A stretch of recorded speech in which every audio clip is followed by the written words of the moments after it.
Boa noite a todos, queridos irmãos e irmãs. Estamos mais uma vez aqui reunidos para o nosso trabalho da terça-feira. E nessa noite, com muita alegria no nosso coração, que nós recebemos o nosso querido Otacílio. Boa noite, Otacílio. Tudo bem com você? Boa noite, Maria Amélia. Tudo bem? E você? Como está? É um prazer estar aqui junto com vocês. Nossa, a alegria é nossa, porque realizar um trabalho dessa natureza é motivo realmente de muita alegria, porque a doutrina espírita, ela traz essa alegria para a gente através do esclarecimento, através das informações que vamos adquirindo ao longo dos estudos, e isso é motivo de muita alegria. Hoje o nosso trabalho, ele será um pouquinho diferenciado, porque como eu falei na semana passada, o Otacílio vai responder as perguntas de acordo com o tema.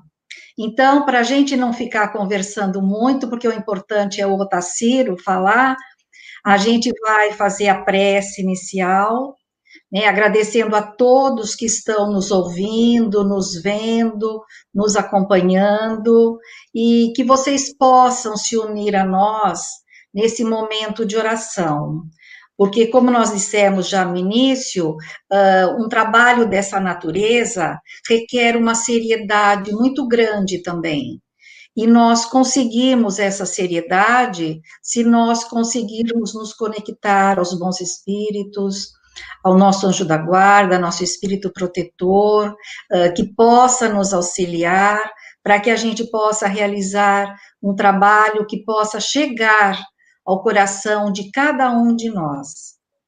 Então, eu convido a todos para que nesse momento eleve seu pensamento a Deus, a Jesus, nosso mestre querido, rogando as bênçãos para o trabalho dessa noite. Envolva nesse momento, Senhor Jesus, o nosso irmão Otacílio, para que ele possa trazer para nós as lições que precisamos apreender, o conhecimento, para que possa mudar em nós as atitudes, os valores, e que possamos adquirir virtudes. O tema dessa noite é de suma importância, então que os bons espíritos possam ampará-lo, protegê-lo, e que ele tenha, como sempre teve, a palavra fácil e esclarecedora. Que assim seja. Antes de nós iniciarmos, eu quero apresentar o Otacílio para vocês. Eu sei que muita gente conhece o Otacílio, mas nós estamos tendo um número muito grande de inscrições no nosso canal, e talvez são pessoas que talvez não saibam, né, sobre o Otacílio. Então, Otacílio Rangel Nascimento, ele é professor sênior do Instituto de Física da USP de São Carlos. Ele é autor do livro Das Causas Primárias, que nós já recomendamos aqui. Ele é palestrante espírita há mais de 50 anos, ele é estudioso da doutrina, e ele divulga o espiritismo através de palestras, de seminários, de congressos. Ele é trabalhador da Associação Espírita Obreiros do Bem, em São Carlos, cidade onde ele reside. O Otacílio é o irmão nosso querido, que nós, do Centro Espírita Chico Xavier, já o adotamos também, porque em muitos momentos, ou das muitas vezes que precisamos do seu auxílio, ele sempre esteve pronto a nos ajudar, a nos inspirar, a fazermos a melhor escolha. E hoje, então, ele está conosco para nossa alegria.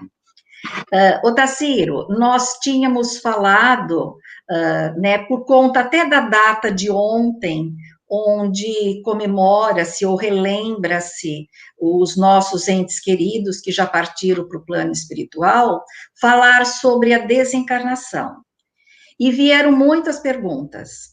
E para falar de desencarnação, eu ia pedir para você também iniciar falando sobre reencarnação, porque algumas perguntas elas trazem esse questionamento. Então, de início, eu quero pedir a você que explique para nós, para as pessoas que estão começando talvez na doutrina, o que é reencarnação e o que é desencarnação. Inicialmente, eu gostaria de agradecer as palavras generosas da nossa querida irmã Maria Amélia. Ficar muito feliz de ser um irmão adotado.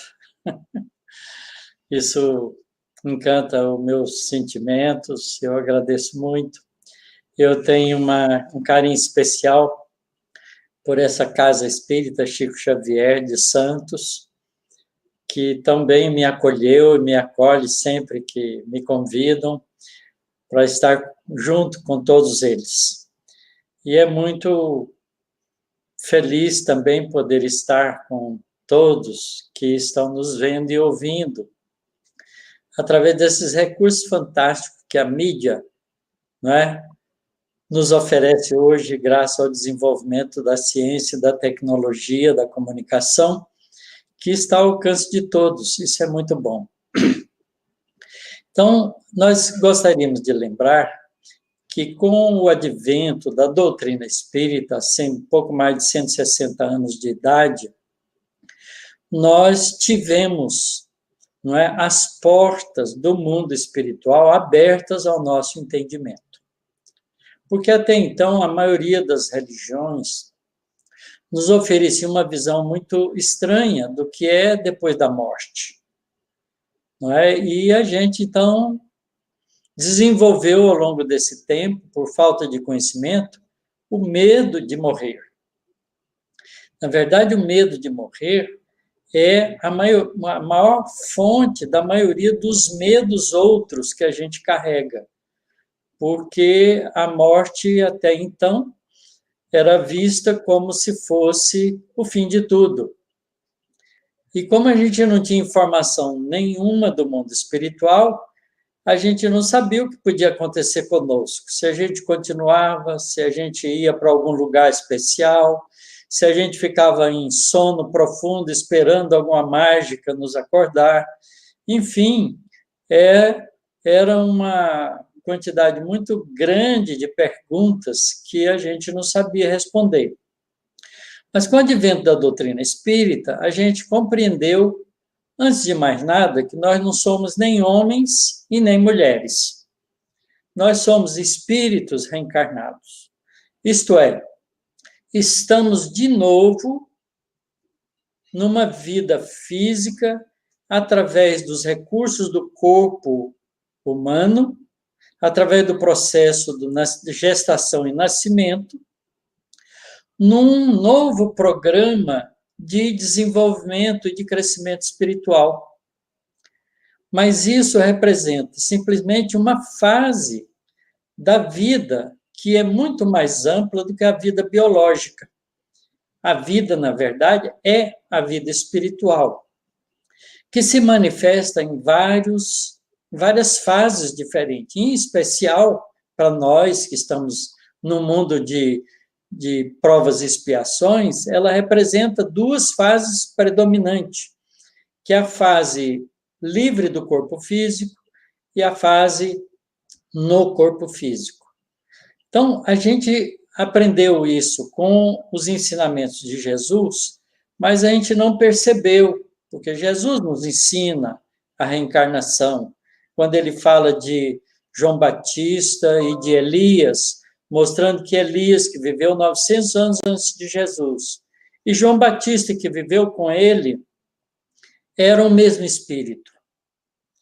de modo que a gente teve essa informação, mas a gente não guardou isso devidamente, ou não entendeu isso devidamente, e por isso mesmo a gente ficou aí quase 2000 anos na ignorância do mundo espiritual. Então, nós aprendemos isso. Nós não nascemos e morremos. Nós reencarnamos e desencarnamos.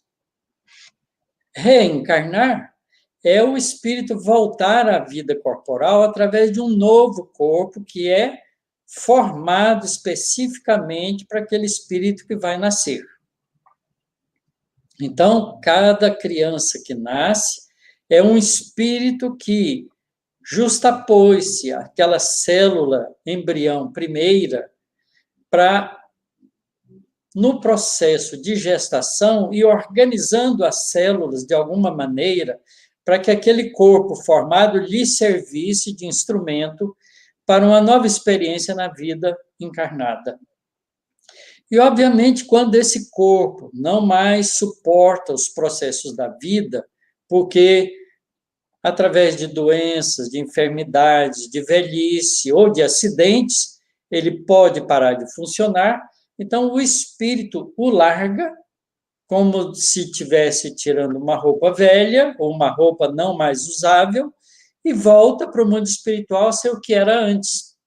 Só que agora com novas informações e novos conhecimentos, porque a vida física lhe ofereceu oportunidades de crescer como espírito imortal que é. E através de cada uma das encarnações que a gente já teve, e em milhares delas, nós saímos do homem das cavernas e chegamos aqui nesse momento, nesse instante de vida, em que nós chamamos de civilização, mas que ainda falta muito de humanidade. Portanto, a gente ainda vai precisar de muitas centenas e milhares, talvez, de encarnações para um dia poder viver na Terra como um mundo não só civilizado, mas humanizado, fraternizado, né, onde todas as atividades humanas se voltam para o bem comum, onde todos se sentem irmãos, companheiros, né, que estão progredindo juntos rumo à plenitude espiritual, que é a pureza espiritual que Jesus nos apresenta como sendo modelo, né, quando vem e nasce entre nós. Então, é muito simples, não há complicação. Nós somos espíritos. O corpo físico é uma roupagem de carne e osso fantástica, organizada biologicamente de uma maneira inteligentíssima, para oferecer ao espírito a oportunidade, na vivência física, de desenvolver valores espirituais e morredouros. Então, estamos aqui na Terra para continuar progredindo. É simples. Entrar no corpo é nascer num corpo novo. Sair do corpo é o corpo morrer e a gente voltar para o mundo espiritual. Então, são duas portas. Apenas duas portas, porque a vida é imortal. A gente entra para a vida física através do nascimento e sai da vida física através da morte do corpo físico. Muito simples. Otacílio, nós recebemos muitas perguntas e algumas são correlatas, então eu estou fazendo assim, estou juntando, mas vai ficar fácil de entender. A primeira pergunta: é possível a reencarnação imediata sem que o espírito tenha passado um tempo na erraticidade? E da mesma pessoa, quando os espíritos estiverem atingido alto grau de evolução, a reencarnação será extinta? Você quer que eu repita? Não, está bem, está claríssimo. Então tá. Na verdade, o normal, o corriqueiro, é quando o nosso corpo para de funcionar e o médico decreta que ele morreu, porque há uma diferença entre morrer e desencarnar. Quando o médico diz, olha, a vida física acabou, o indivíduo está morto, dá um atestado de óbito. O espírito leva ainda algum tempo para desvencilhar das ligações com o corpo físico. Isso pode durar poucas horas e até alguns dias. Geralmente, né, leva da ordem de 24 horas, 48 horas, mais ou menos. Cada caso é um caso, depende da ligação que o espírito tem com o corpo, da preocupação dele em deixar ou não a vida, do receio que ele tem de voltar para o mundo espiritual, da ignorância do próprio fato de que o corpo morrendo a gente volta para a vida espiritual. Então, tem um tempo, né, característico que, em média, demora da ordem de 24 horas. Mas o espírito, para voltar à vida física, geralmente passa por um pequeno período ou um grande período, depende de cada caso, no mundo espiritual. Entre uma encarnação e outra, o espírito pode passar alguns poucos dias e pode levar séculos. Depende da história do espírito, das circunstâncias e necessidades que ele tem. Geralmente, espíritos que nascem com pouco tempo da desencarnação última e reencarnam, muito próximo da desencarnação que teve, traz muitas memórias da vida anterior. E quase sempre as crianças que têm essa experiência lembram da vida passada. Isso está narrado em literaturas não só espíritas, mas também narrado em literatura de estudiosos acadêmicos de universidades que estudam a reencarnação. Então, esse tempo, ele varia de acordo com a necessidade do espírito. E, obviamente, quando o espírito progride suficiente para não precisar mais de aprender com a vida material, ele, então, se torna um espírito livre, um cidadão cósmico que ganhou pela evolução, pelo esforço, pelo aprendizado que ele fez, a liberdade de ir e vir no universo, porque a casa do espírito é o universo. Um planeta é uma espécie de casa temporária, enquanto o espírito está no processo de evolução, precisando da vida material. Então, os espíritos superiores não precisam mais reencarnar para continuar progredindo, até atingir o ápice da angelitude, que a gente não sabe imaginar, porque é muito difícil uma formiguinha entender um ser humano. Imagine nós, que somos formiguinhas espirituais, entender a situação espiritual de espíritos angelicais, como Jesus, por exemplo. Porque nós sabemos que Jesus é um espírito angelical antes mesmo que a Terra fosse formada. E a Terra tem 4,6 bilhões de anos de vida. Então, Jesus, há 4,6 bilhões de anos atrás, já era um espírito angelical, o que significa que ele evoluiu em outro sistema planetário que pode nem existir mais. Então, espíritos assim não precisam reencarnar, mas encarnam, eventualmente, em circunstâncias especiais, como missão, para vir ensinar, para vir dar exemplo, para vir apresentar para nós as coisas espirituais superiores, como é o caso de Jesus.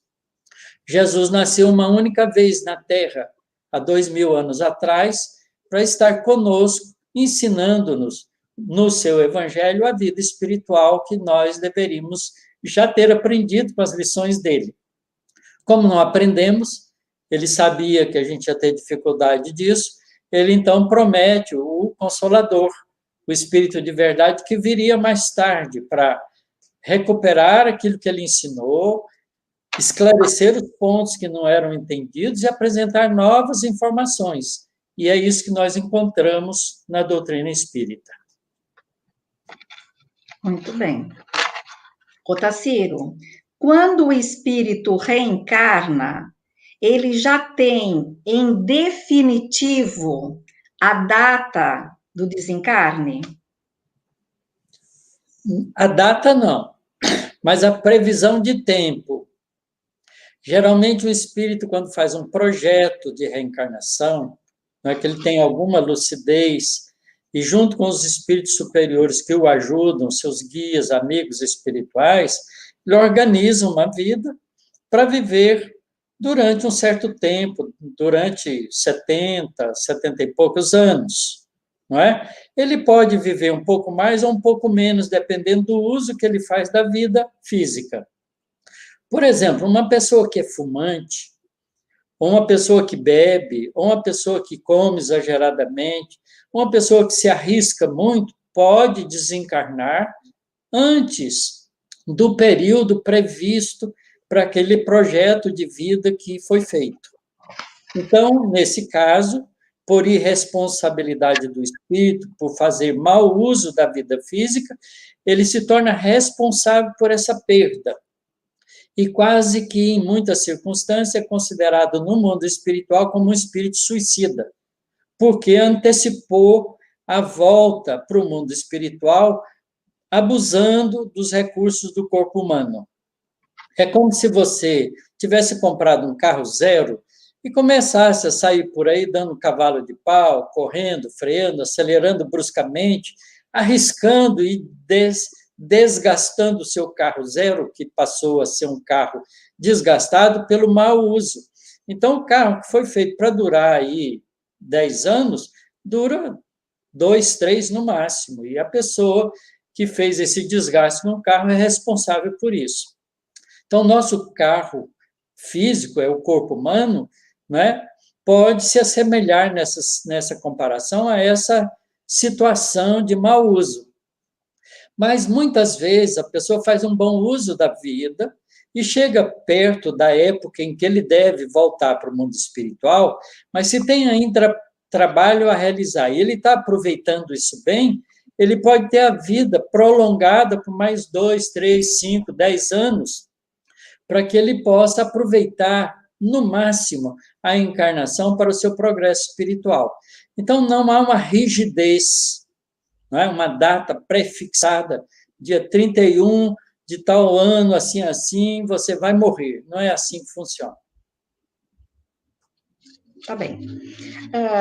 Otacílio, o que acontece com o espírito do feto no caso de um aborto, seja espontâneo ou proposital? O espírito já está ligado ao corpo da mãe logo no início da gravidez? Essa é uma pergunta muito importante. No Livro dos Espíritos, a gente encontra o esclarecimento de que o espírito que vai reencarnar se une à célula ovo quando o espermatozoide encontra o óvulo e o fecunda.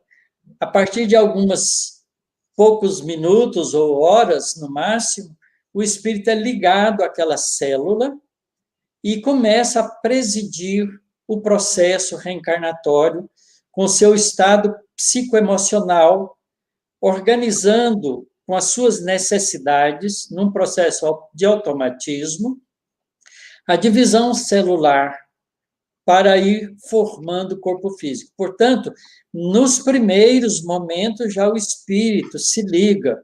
Essa ligação é ainda frágil e vai se tornando cada vez mais forte à medida que o organismo do feto vai se completando, até que a criança nasce e o espírito, então, está ali intimamente ligado àquele corpo todo, que continua no seu desenvolvimento para completar até em torno dos 7 anos de idade, quando todos os órgãos do nosso corpo estão aptos para manter o espírito ligado ao corpo por um tempo longo. Tá certo? Porque a gente sabe que até os 6, 7 anos ainda tem formação de vários órgãos do nosso corpo que estão ainda se preparando. Por exemplo, tem algumas glândulas que vão aprendendo no processo imunológico e solidifica esse processo imunológico de defesa do corpo em torno de 6, 7 anos, com a participação de um órgão chamado timo, que nós temos perto do coração. É uma glândula especial que nos ajuda no processo de defesa do organismo, no processo de fabricação das células vermelhas do nosso sangue. Então, esse processo de formação é um processo lento. A gente pensa que a criança nasceu, está pronta. Ela não está pronta, ela está se fazendo ainda. Por isso, ela desenvolve rapidamente. Não é?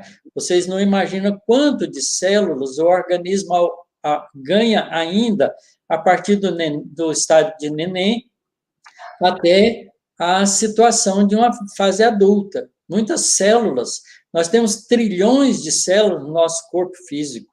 Então, esse é um processo, não é, lento e necessário para a adaptação também do espírito ao corpo novo. Portanto, quando a gente interrompe a vida de um feto, por propósito qualquer, o espírito é retirado desse feto num estado de espécie de decepção, porque o plano não deu certo. Se foi um aborto natural, ele é protegido e auxiliado para que ele não sofra e, novamente, reencaminhado para uma próxima oportunidade. Às vezes, ele fica mantido no estado de miniaturização, né, do seu corpo perispiritual para se ligar mais facilmente a um novo corpo que vai se formar.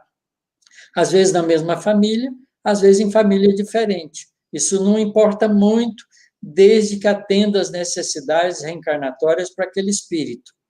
Mas se o aborto é provocado e provocado por intenções levianas, então isso constitui um crime processado pelo pai ou pela mãe ou por ambos, que assume a responsabilidade de ter interrompido a oportunidade de reencarnação para aquele espírito. E se o espírito não é um espírito evoluído, se ele ficar profundamente decepcionado e magoado com os pais, pode se tornar um inimigo deles. Mas se for um espírito mais compreensivo, perdoa e tenta de novo. Muito bom essa pergunta.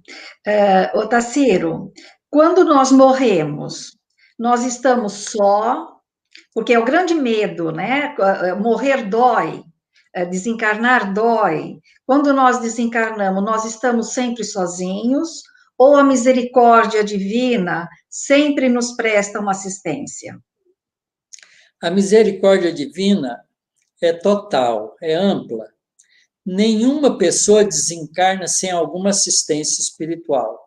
Mas o ato de aceitar ou não assistência espiritual é nossa, de quem desencarna.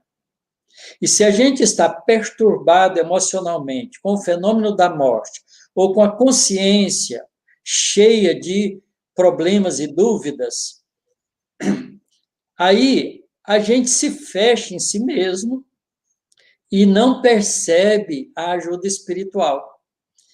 E muitas vezes a gente é inacessível à ajuda espiritual. Então, a gente é deixado por conta própria, porque a gente faz, não é? Pelo nosso estado psicoemocional de rejeição da ajuda, a gente se faz opaco a essa ajuda, e por isso ela não nos alcança.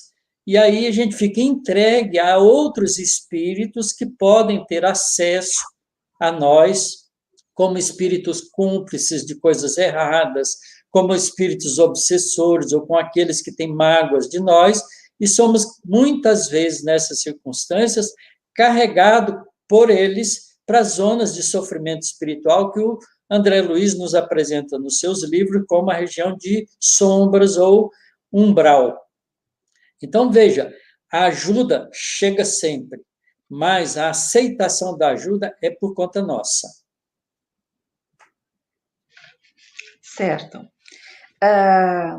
O espírito, logo que, quando desencarna, logo ele já reencontra os seus entes queridos, e ainda completando, aqueles conhecimentos dele que estavam adormecidos, dele, do espírito adormecido, assim que ele desencarna, ele já retoma, ele já reconhece os locais aonde ele já viveu, mesmo que sejam países longínquos, línguas estrangeiras diferentes, ele reconhece as pessoas. Como que se processa após o desencarne toda essa situação? Tudo isso depende da lucidez da pessoa, do estágio de evolução que a pessoa se encontra. Vamos dar um exemplo. Suponhamos que você tenha uma classe de 10, 20 alunos e você pega esses 10, 20 alunos e, de repente, leva, né, dá um remédio para eles dormirem, põe eles no avião e leva para o Alasca.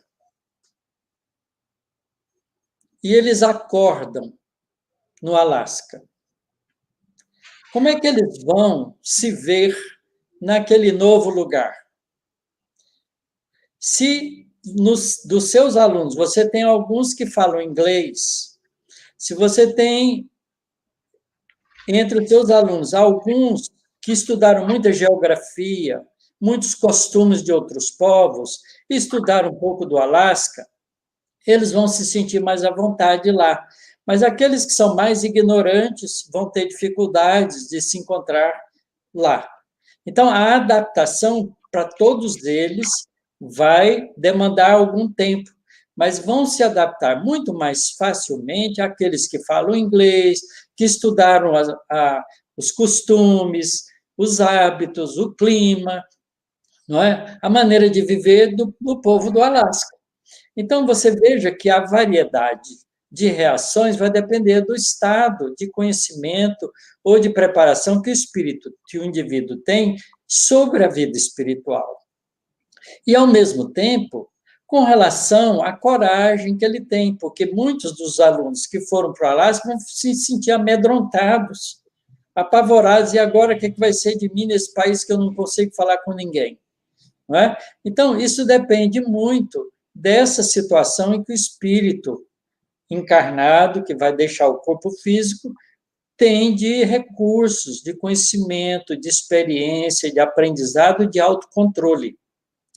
Quando a gente tem esses recursos, então é muito fácil. Por exemplo, se eu não tenho medo de morrer, porque eu conheço a realidade espiritual e não tenho nenhum problema de culpabilidade na minha consciência, logo que eu começo a sair do corpo físico, eu vou ter já a ajuda de pessoas amigas que gostam de mim, que vão me amparar, não é? E eu posso, então, ao vê-los, já entender que eu estou deixando o corpo físico, porque eu estou vendo aqueles dos meus parentes que já desencarnaram primeiro do que eu e que vêm me receber. Então, isso faz-se naturalmente, de uma maneira suave e tranquila. E eu me sentirei, obviamente, nessa circunstância, tranquilizado, porque me sentirei amparado. Mas aqueles espíritos que não têm essa experiência, eles vão voltar a ter consciência no mundo espiritual, em algum lugar que é estranho para eles, como se tivesse a viagem para um outro mundo. E eles vão levar um tempo de adaptação. Então, a gente compreende isso muito bem lendo algumas obras da doutrina espírita. No livro Voltei, a gente vê o caso de um espírito que tinha conhecimento da doutrina espírita, tinha conhecimento da realidade espiritual, trabalhou em reuniões mediúnicas, teve habilidade de conversar com vários espíritos, então não tinha dúvida nenhuma. Quando chega o processo da desencarnação dele, a filha dele, que tinha desencarnado primeiro, vem recebê-lo e ampará-lo.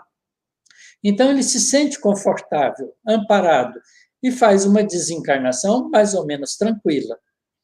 Mas a gente vai ver, por exemplo, num outro livro, E a Vida Continua, de André Luiz, 2 exemplos, e muitos exemplos, na verdade, porque eles vão para um hospital espiritual, 2 pessoas desencarnam em processo de cirurgia delicada, vão para o mundo espiritual, não é? Acordam num hospital que eles não sabem, que não identificam com o hospital que eles se internaram para a cirurgia.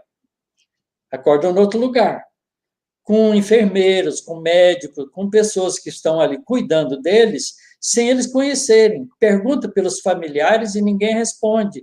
As respostas são evasivas, porque eles não podem dizer, olha, você morreu, seus familiares ficaram na Terra. Porque eles não tinham entendimento para isso.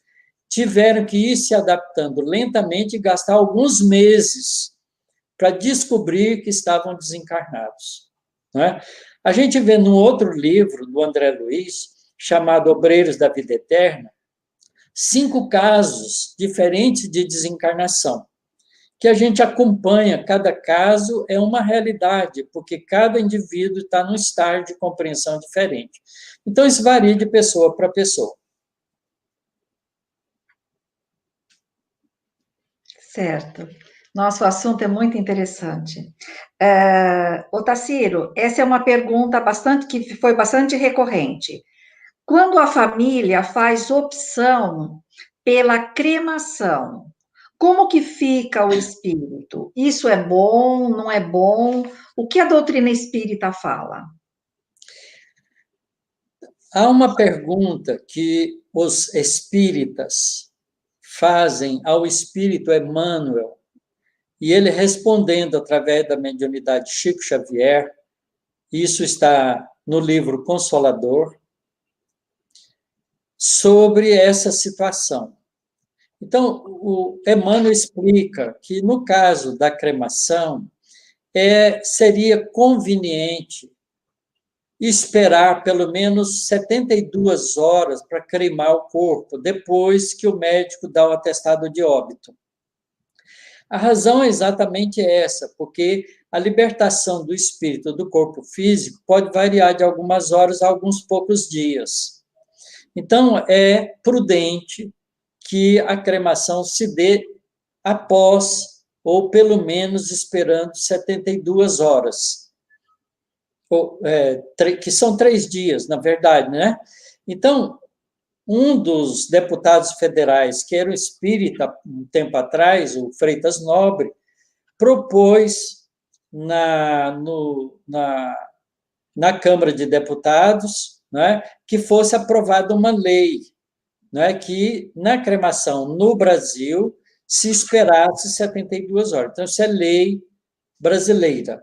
Aqui no Brasil, é obrigatório, por lei, esperar a cremação do corpo em 72 horas. Obviamente que, se o espírito não merece a experiência dolorosa de ver o seu corpo queimado, ele é protegido e é desligado do corpo físico antes. Mas há situações em que o espírito pode experimentar esse sofrimento. Como há situações em que o indivíduo morre, o espírito não quer se desligar do corpo físico, porque ele quer viver a qualquer preço, o corpo é enterrado e ele fica preso junto do túmulo, acompanhando a decomposição do corpo. Então, essa é uma situação dolorosa, mas a culpa é do espírito que não quer morrer, não quer deixar a vida física. Não larga, como a gente diz aqui no cotidiano, não larga o osso. Então, fica preso por um tempo relativamente longo. Então, isso é um sofrimento. Mas esse sofrimento não é injusto, porque a pessoa se propõe a ele por causa da sua ignorância, da sua dificuldade em aceitar ajuda, e pelo fato de não aceitar a vontade divina. A hora que o corpo nosso para de funcionar, a gente tem que, humildemente, voltar para a vida espiritual. Otacílio, fale um pouco sobre a colônia espiritual. É uma pessoa que está iniciando na doutrina espírita e ela ouviu falar de colônia espiritual, que seriam cidades. Esclareça para ela, por favor. Olha, no livro Roteiro de Emmanuel, Psicografia do Chico Xavier, a lição de número 9 desse livro, Emmanuel diz que a Terra é uma casa espiritual que abriga um pouco mais de 20 bilhões de espíritos. Hoje, a população da Terra encarnada é de 7,7 bilhões de pessoas. Então, desses 20 e poucos bilhões de espíritos, 7,7 estão encarnados. E os outros? Os outros estão no mundo espiritual. Aonde? Às voltas, né, da nossa realidade planetária. Então, é natural que exista milhares de colônias espirituais, como é natural que existem milhares de cidades na Terra abrigando os encarnados. Então, as proximidades de grandes cidades, né, ou mesmo de pequenas cidades, há colônias espirituais como o Nosso Lar. Nosso Lar é uma delas, né, onde os espíritos que desencarnam daquela região são encaminhados para essas colônias e auxiliados no processo da readaptação à vida espiritual. Há muitas colônias. Aqui no Brasil, a gente já tem notícia de uma dezena delas. Mas é claro que existe em todas as nações. Vocês imaginam como é que um vietnamita que desencarna lá no Vietnã, qual seria a situação dele, difícil, se ele fosse levado para Nosso Lar?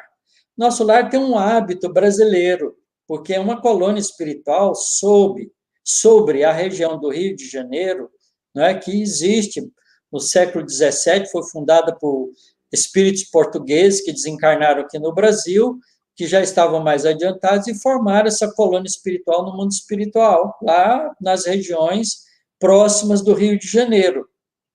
Quando a gente diz próximas, não é tão próximo quanto a gente imagina. Segundo o esclarecimento dos espíritos, a colônia Nosso Lar está a mais ou menos 1.000 quilômetros. 1.000 quilômetros é uma viagem longa. É como São Paulo, Brasília. De São Paulo a Brasília tem da ordem de 1.000 quilômetros.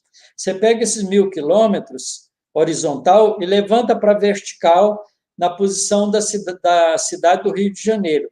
Ali, mais ou menos, se encontra a colônia espiritual Nosso Lar. Então, ela está fora da atmosfera terrestre, bem fora, 1.000 quilômetros, não tem ar nenhum. Eles estão lá numa região formada espiritualmente através de fluido cósmico universal, gerado pelas mentes poderosas que formaram aquela cidade espiritual, aquela colônia espiritual. E, segundo os espíritos, abriga da ordem de 2 milhões de espíritos que vivem em Nosso Lar e vivem em trânsito, né? Porque aqueles que reencarnam voltam para a Terra.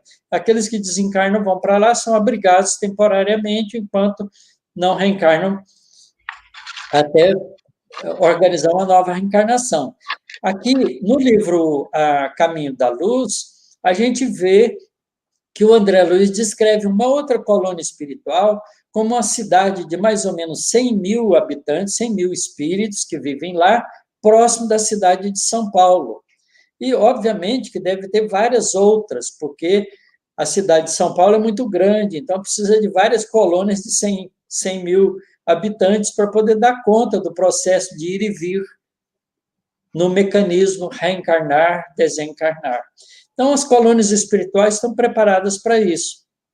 No livro Memórias de um Suicida, da Ivone Pereira, a gente vê a colônia espiritual de Maria de Nazaré, onde, num dado região dessa colônia espiritual, existe um hospital especializado em receber espíritos suicidas para serem auxiliados no seu processo de recomposição de conduta no mundo espiritual e se preparar para novas encarnações, para se redimirem diante do processo de suicídio, né, em novas experiências reencarnatórias.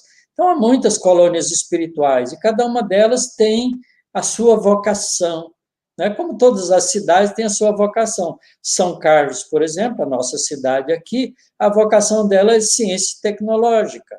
Né, tem várias empresas de ciência e de tecnologia, 2 grandes universidades que fazem pesquisa. Né, tem outras cidades que a vocação é agricultura, né, que fazem ali plantio de alimentos, de coisas que a gente precisa. Então, cada cidade tem a sua vocação. As colônias espirituais também têm uma certa vocação, elas têm algumas especializações no recebimento de espíritos em determinadas condições. Ai, a doutrina espírita é maravilhosa, né? Porque ela nos dá resposta para tudo, para tudo. Ô, Tassiro, A doutrina espírita, né, o Consolador prometido por Jesus, o que diria, ou o que dirá, você vai dizer, né, para aplacar o coração de um jovem pai, é um rapaz novo, cuja esposa desencarnou e deixou um filhinho de 2 meses. Eles estavam há 2 anos casados, ela desencarnou e deixou esse filhinho. O que que a doutrina espírita, a bondade de Deus, pode, através de você, aplacar o coração desse pai jovem? Primeiro, que você, meu amigo, tenha coragem de confiar em Deus, porque nós não sabemos as razões espirituais, enquanto encarnados, que nos leva a deixar aparentemente um programa que está começando. Porque essa mãe certamente não queria, nesse momento, deixar nem o marido nem o filho. Mas, por circunstâncias de necessidades espirituais, isso ocorreu. Há uma razão justa para isso, que é difícil para a gente entender no momento, mas ela existe porque Deus é Deus de amor, é Deus de misericórdia e é Deus de justiça também.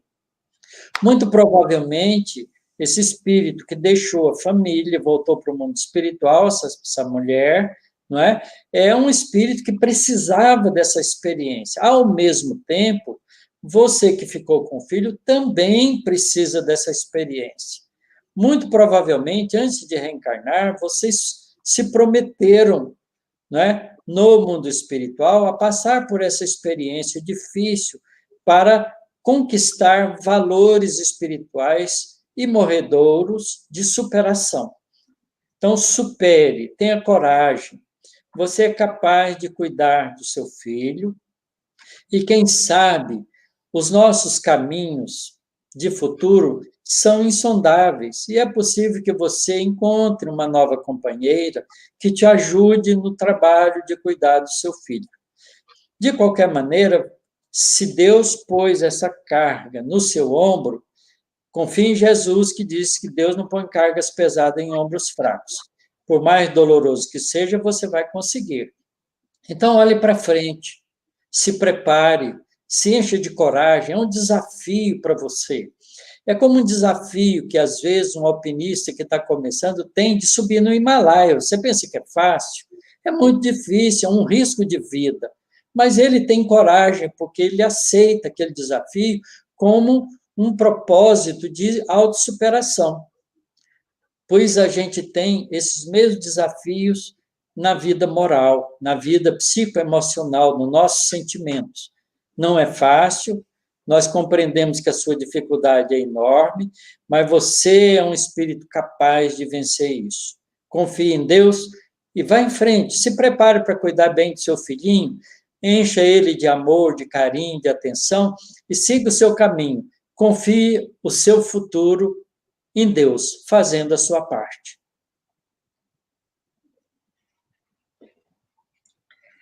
Otacílio, as pessoas têm o hábito, às vezes, quando um ente querido desencarna, começar a pedir ajuda para esse ente querido que desencarnou. O que isso significa? Que impressão que passa para aquele que se foi, quando nós ficamos pedindo ajuda? Isso é bom? Isso é viável? Desencarnou, já conhece tudo, já sabe tudo, já pode nos auxiliar? Isso é falta de confiança em Deus e em Jesus, que é o nosso mestre. Jesus nos ensina que quando tiver algo a pedir, entre no seu quarto, converse com o Pai Celestial e peça a Ele. Ele que sabe tudo, vê tudo, encaminhará para você o auxílio necessário, não o que você quer, mas aquilo que você precisa de verdade. E aprenda a confiar em Deus, porque não há ninguém mais capaz de nos beneficiar com aquilo que a gente necessita do que o Pai Celestial. Obviamente, dirija seus pensamentos, seus pedidos a Deus, a Jesus, que é o nosso irmão maior e que tem condições de nos auxiliar sempre. faça isso, porque é muito mais garantido que você tenha ajuda. Quando a gente pede um parente que desencarnou, é provável que ele não possa nos atender. Porque um espírito, para atender um pedido nosso, ele precisa ter a lucidez e a capacidade de vir nos visitar, olhar todas as circunstâncias, ver a conveniência de atendimento daquela solicitação nossa e ver se ela é plausível dentro das leis divinas de serem atendidas, porque se não puderem ser atendidas, não vão ser atendidas. Se você pede, por exemplo, né, para ganhar na Sena, ganhar numa loteria, ou ter um emprego muito melhor do que aquele que você precisa, de fato, como espírito em crescimento, não é? Você pode não ter. É como uma criança, não é, que tem aí 3, 4 anos e está pedindo um brinquedo que é perigoso para ela. O pai e a mãe não dá. Avalia e não dá. Então, se o nosso parente no mundo espiritual tiver condições de analisar tudo isso para não cometer um erro de nos atender indevidamente, ele não vai atender. Então, nosso pedido fica vazio. Ao invés disso, dirige o pedido a quem sabe, que tem condições de avaliar isso diretamente. E Jesus e Deus têm. Então, faça isso, que você vai se sentir muito mais bem aquinhoado, né? E, ao invés de pedir ao seu amigo espiritual que desencarnou, seu parente, peça a Deus que ele esteja bem em qualquer que seja a circunstância que ele se encontre no mundo espiritual. Ajude-o com o seu sentimento positivo de confiança em Deus. Pegando o gancho nessa resposta, no finalzinho da sua resposta, alguém pergunta assim: as nossas orações chegam até os nossos entes queridos? Elas são benéficas? Não só as nossas orações, mas os nossos pensamentos de reclamação. Olha, o pensamento é o WhatsApp do espírito. Quando a gente pega essa maquininha e passa um WhatsApp para aquele que está conectado com a gente, ele recebe. Quando você pensa num parente que foi, ele recebe. Se o seu pensamento é bom, positivo, ele se sente feliz porque você lembra dele em coisas boas. Mas se você faz uma reclamação e endereça a ele xingamentos, né, situações difíceis de reclamação, de lamúrias, então ele sofre. Ao invés de você estar ajudando ele, você está levando sofrimento para ele. Então, não esqueça disso, o pensamento viaja muito mais rápido e mais eficaz do que as ondas eletromagnéticas, que faz com que a gente esteja se vendo agora e conversando através da mídia. Tudo isso é feito através das ondas eletromagnéticas. O mecanismo, né, de nós estarmos nos vendo e nos ouvindo é através da radiação eletromagnética que a gente usa. Ora, a radiação mental, psicoemocional que a gente despende do nosso sentimento, de nosso cérebro, de nossa mente, viaja igualmente e alcança o endereço que a gente está mandando. Então, a gente tem responsabilidade com a qualidade desse tipo de pensamento e de sentimento. E a prece, certamente, é um grande benefício para eles. Porque é uma boa lembrança.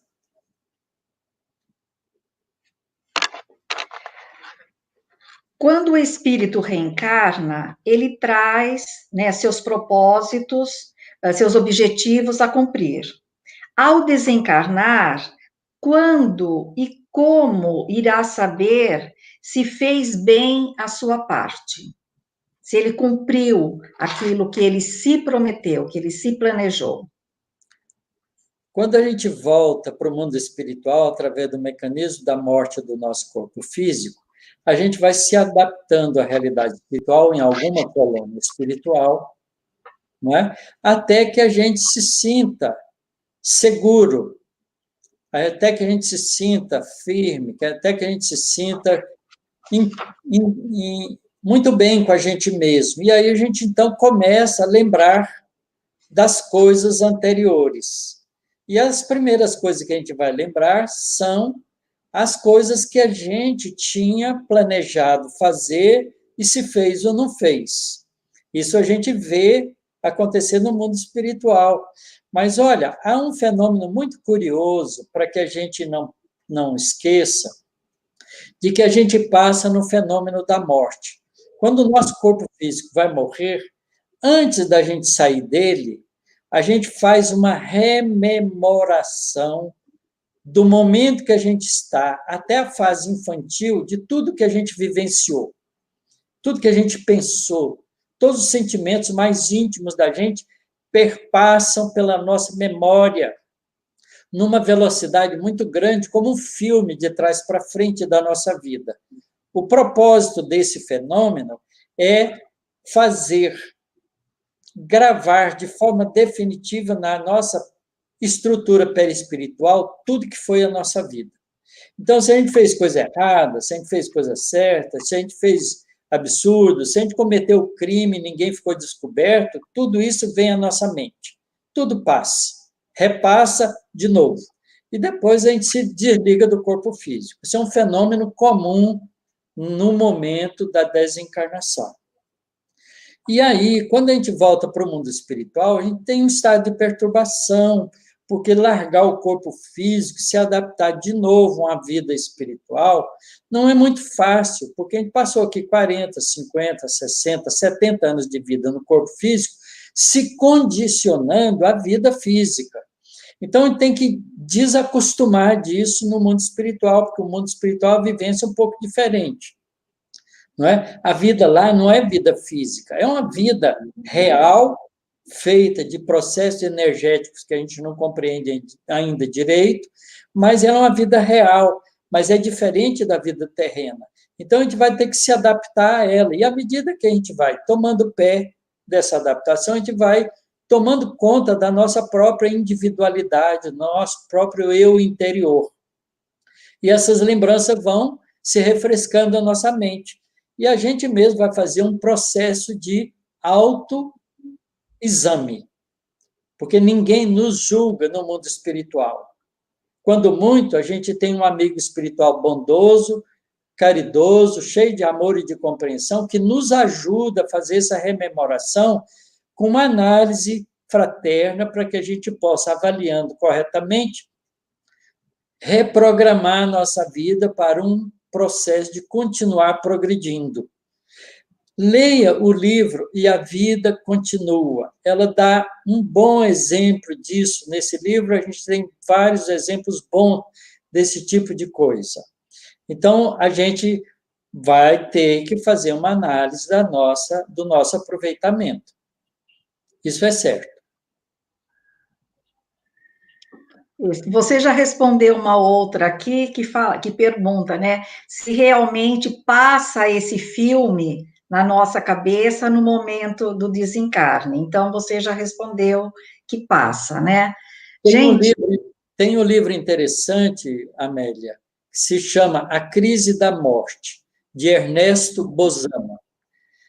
Leiam esse livro, isso é um ensaio científico muito bem feito por Ernesto Bozano, que era encarnado quando escreveu esse livro. Ele analisa uma quantidade muito grande de desencarnações e tira leis gerais para o comportamento no momento da desencarnação. Vale a pena, é um lindo estudo. É um livro muito bom mesmo. Gente, já passou uma hora e a gente está falando. Ô, Tassiro, para a gente ir para o encerramento, baseado em tudo que você falou, todas essas orientações que você trouxe, que eu acho que preencheu o coração de todos nós, o que nós podemos fazer por nós? Até então estávamos falando do desencarne de alguém, de uma pessoa querida, de algum conhecido, mas o que nós podemos fazer hoje com a instrumentalização da doutrina espírita nas nossas mãos? Como que ela pode nos auxiliar e nós irmos nos preparando para que o nosso desencarne seja um desencarne tranquilo, que a gente consiga pôr em prática aquilo que a doutrina vem nos trazendo, assim, de maneira tão amorosa, tão generosa. Amélia, uma coisa que é importante a gente lembrar é o seguinte, que a gente vai viver no mundo espiritual que a gente viveu aqui. A vida não dá salto, não há uma mudança. Se você se comportou na vida de uma determinada maneira e cristalizou nesse comportamento, por que que você acha que ao morrer você vai mudar de comportamento? Claro que não, não é? A gente não muda de repente, a gente vai mudando aos poucos. Então, tem que aprender a viver no corpo físico com a convicção, com o conhecimento aprofundado dentro da gente que a gente é um espírito imortal e que a gente está temporariamente vivendo no corpo físico a vida terrena.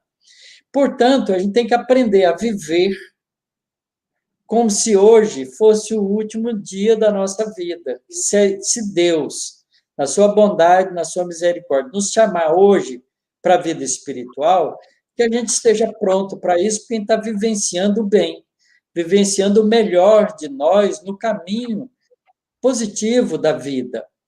Aliás, para lembrar isso, vamos lembrar de uma mensagem de Jesus, que é a parábola daquele homem rico, que tinha várias terras, plantava em todas elas e colheu naquele ano, ele teve uma colheita extremamente farta.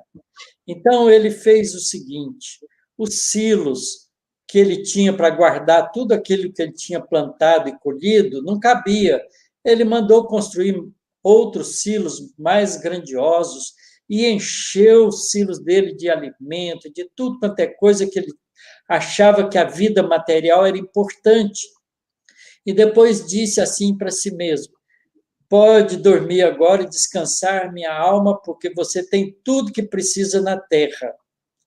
E aí Jesus completa na lição, insensato, mal sabe você que hoje mesmo sua alma será chamada para o mundo espiritual. E para quem vai ficar tudo isso que você amontoou? É uma lição interessante de Jesus, que a gente devia pensar na nossa vida. Olha, a gente tem que viver desprendido das posses, dos bens materiais, de ser dono do meu filho, do meu pai, da minha mãe, do meu carro, da minha casa. É meu, é meu, é meu, tudo é meu. Né? A gente fala, minha esposa, meu filho, meu marido, minha mulher, minha casa, tudo é meu. Nós não temos nada disso. Nada disso é nosso.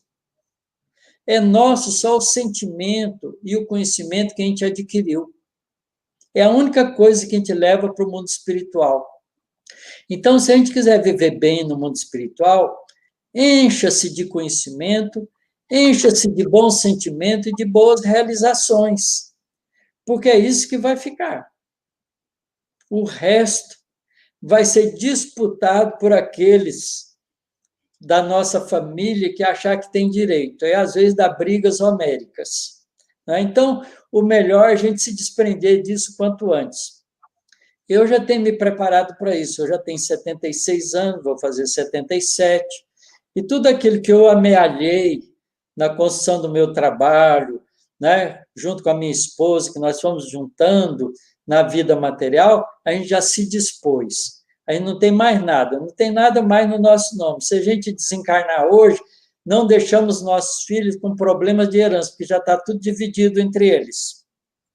E que a gente trate de se sentir livre, porque no mundo espiritual nada disso deve nos prender.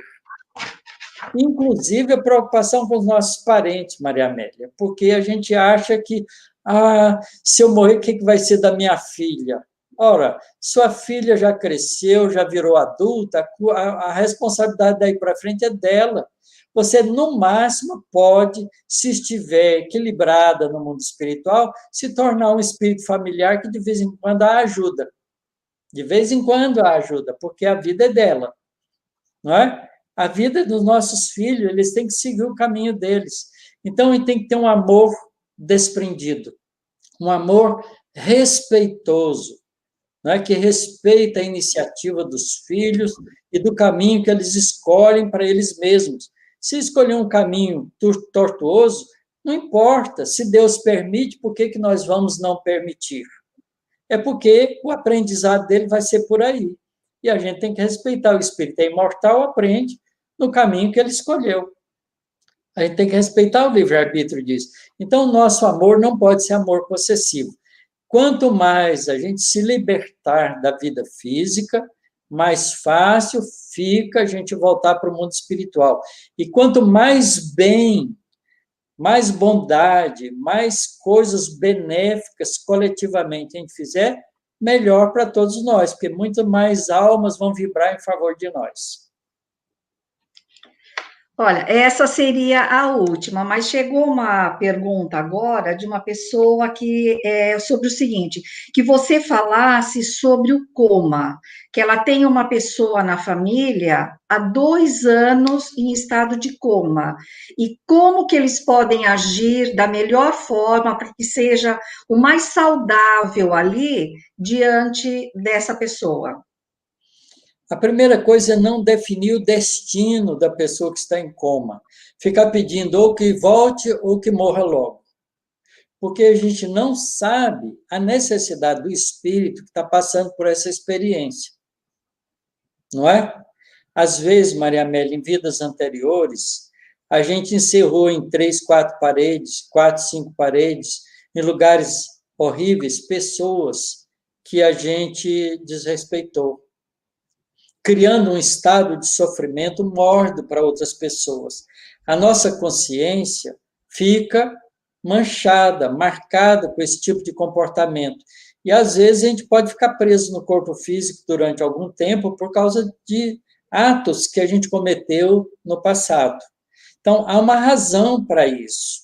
Ninguém fica no estado de coma porque quer, mas fica num estado de coma porque precisa. E aquela experiência é uma experiência que vai ajudar o espírito na sua libertação. Portanto, a gente tem que, diante de um parente, uma pessoa que a gente ama, que está nessa situação, orar e pedir a Deus para que ele tenha força, coragem e bom ânimo para vencer a situação que ele está passando. E seja o fim aquele que Deus permitir, se ele desencarna ou se ele volta à vida física. Não importa, isso aí não está nas nossas mãos decidir. Portanto, a gente tem que confiar em Deus.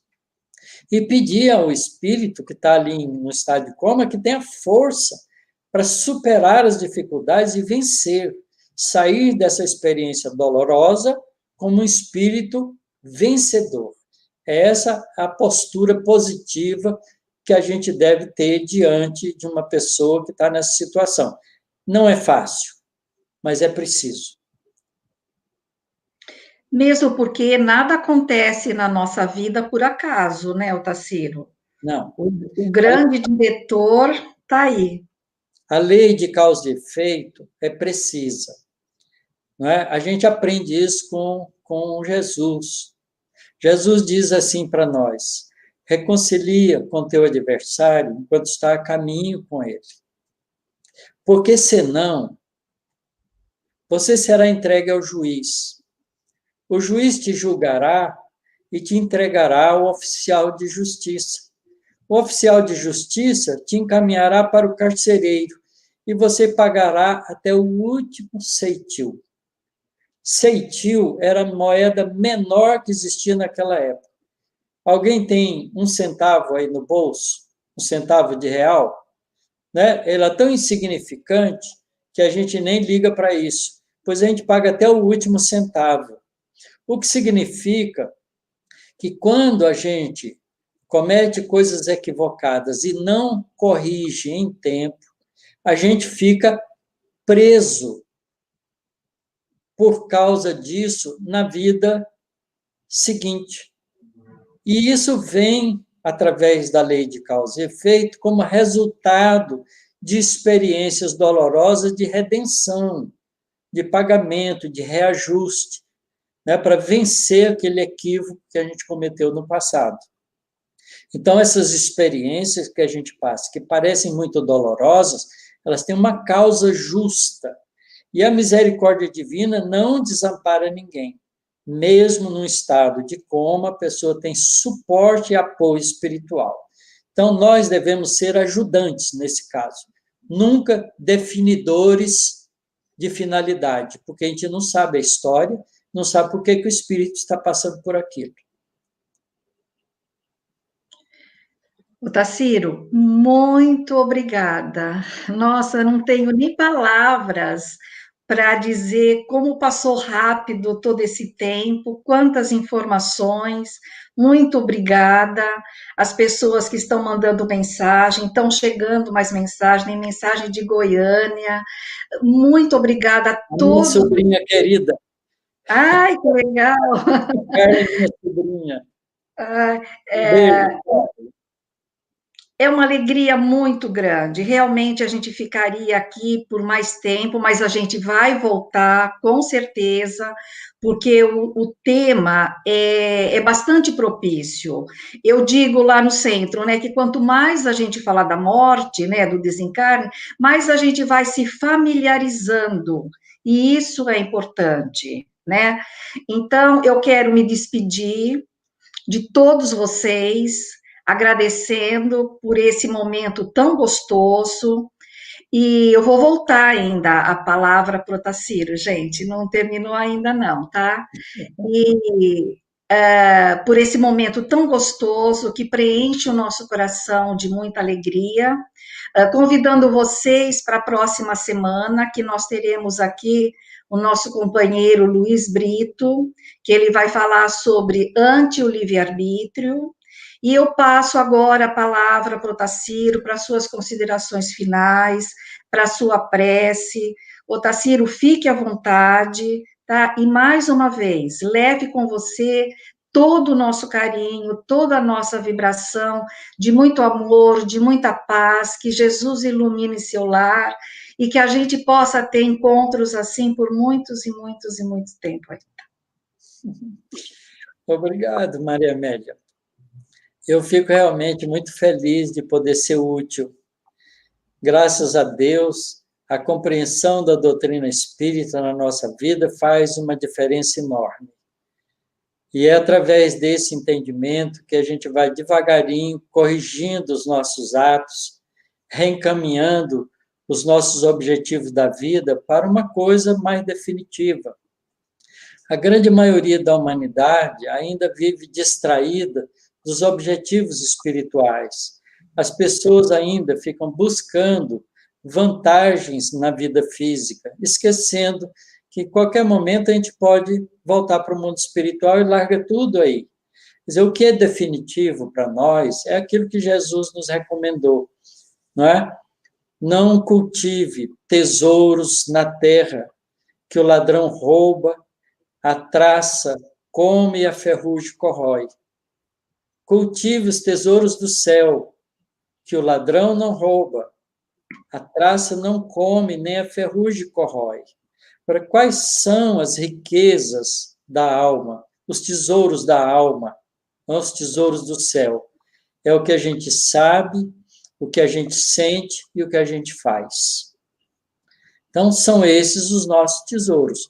Então, a doutrina espírita nos ajuda a compreender isso, porque ela garante para nós a continuidade da vida, a vida espiritual. Então, a gente sabe que a vida terrena ela é transitória mesmo, ela começa no berço e termina no túmulo do corpo físico. Mas nós somos o espírito que usamos esse carro biológico na entrada do nascimento e na saída da desencarnação. E é preciso, então, utilizar esse carro em benefício do enriquecimento do espírito.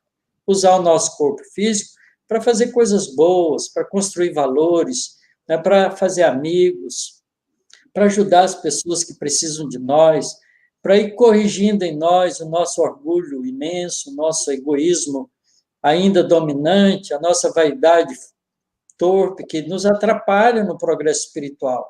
Então, na autoeducação de nós mesmos, que não é uma coisa fácil, é uma coisa difícil, mas é preciso ser feita. Então, que a gente possa fazer aquilo que Jesus recomendou para nós: vigiai e orai.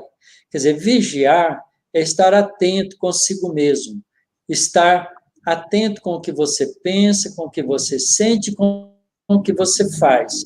E ore pedindo a Deus forças para fazer o que é bom, para sentir o melhor, não é? E para pensar coisas positivas.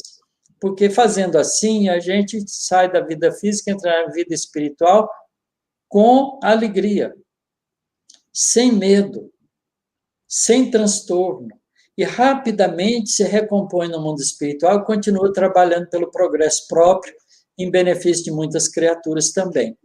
Então, é isso que eu desejo para todo mundo, que eu acho que vale a pena na vida, a gente não se distrair com as coisas transitórias, porque elas ficam. Utilizar as coisas transitórias como mecanismo, como material didático para o nosso crescimento espiritual. Vamos progredir todo mundo junto, isso é que é o bom. Fazer esse mundo melhor, mais alegre, mais feliz. Mesmo estando em casa, ore, pense coisa boa, sorria para o mundo, olhe para o céu, veja as estrelas, acompanhe o movimento da lua. Marte está no céu, olhe para ele, está vermelhinho, bonito.